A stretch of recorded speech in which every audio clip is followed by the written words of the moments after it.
Adapun seluruh bumi satu bahasanya dan satu logatnya. Maka berangkatlah mereka ke sebelah timur dan menjumpai tanah datar di tanah Sinear. Lalu menetaplah mereka di sana. Mereka berkata seorang kepada yang lain, "Marilah kita membuat batu bata dan membakarnya baik-baik." Lalu bata itulah dipakai mereka sebagai batu dan gala-gala sebagai tanah liat. Juga kata mereka, "Marilah kita dirikan bagi kita sebuah kota dengan sebuah menara yang puncaknya sampai ke langit. Dan marilah kita cari nama, supaya kita jangan terserak ke seluruh bumi."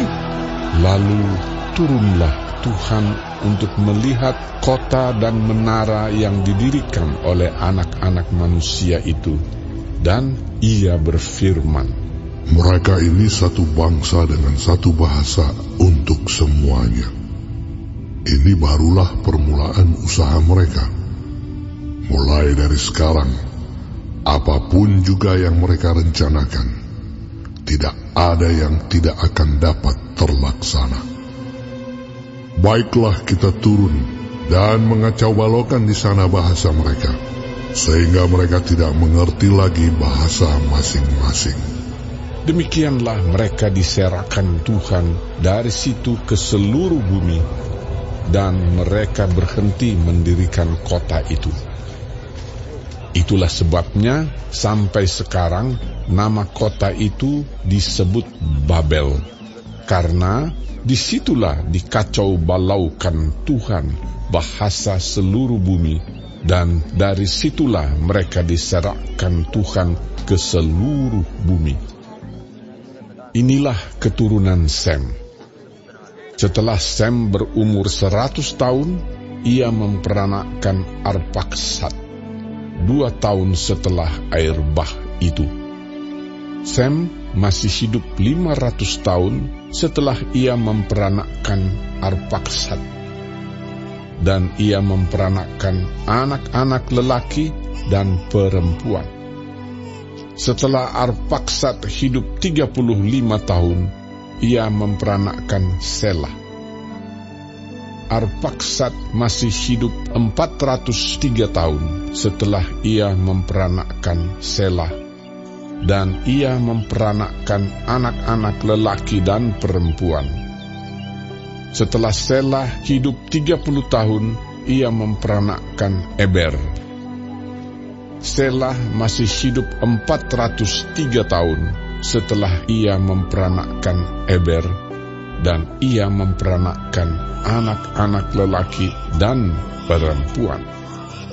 Setelah Eber hidup 34 tahun, ia memperanakkan Peleg.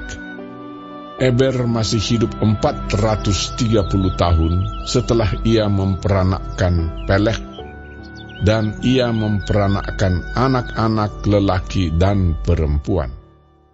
Setelah Peleg hidup 30 tahun, ia memperanakkan Rehu. Peleg masih hidup 209 tahun setelah ia memperanakkan Rehu, dan ia memperanakkan anak-anak lelaki dan perempuan. Setelah Rehu hidup 32 tahun, ia memperanakkan Seruk. Rehu masih hidup 207 tahun setelah ia memperanakkan Seruk, dan ia memperanakkan anak-anak lelaki dan perempuan. Setelah Seruk hidup 30 tahun, ia memperanakkan Nahor. Seruk masih hidup 200 tahun setelah ia memperanakkan Nahor, dan ia memperanakkan anak-anak lelaki dan perempuan. Setelah Nahor hidup 29 tahun, ia memperanakkan Terah. Nahor masih hidup 119 tahun setelah ia memperanakkan Terah, dan ia memperanakkan anak-anak lelaki dan perempuan. Setelah Terah hidup 70 tahun, ia memperanakkan Abram, Nahor, dan Haran. Inilah keturunan Terah. Terah memperanakan Abram, Nahor, dan Haran.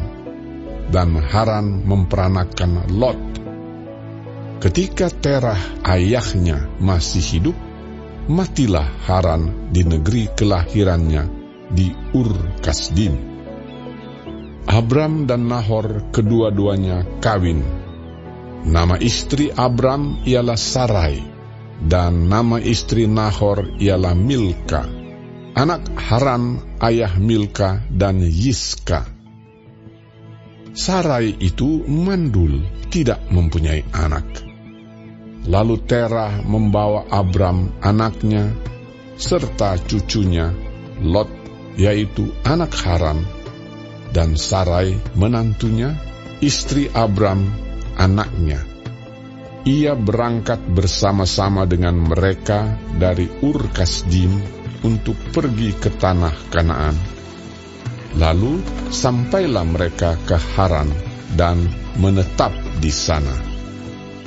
Umur Terah ada 205 tahun, lalu ia mati di Haran.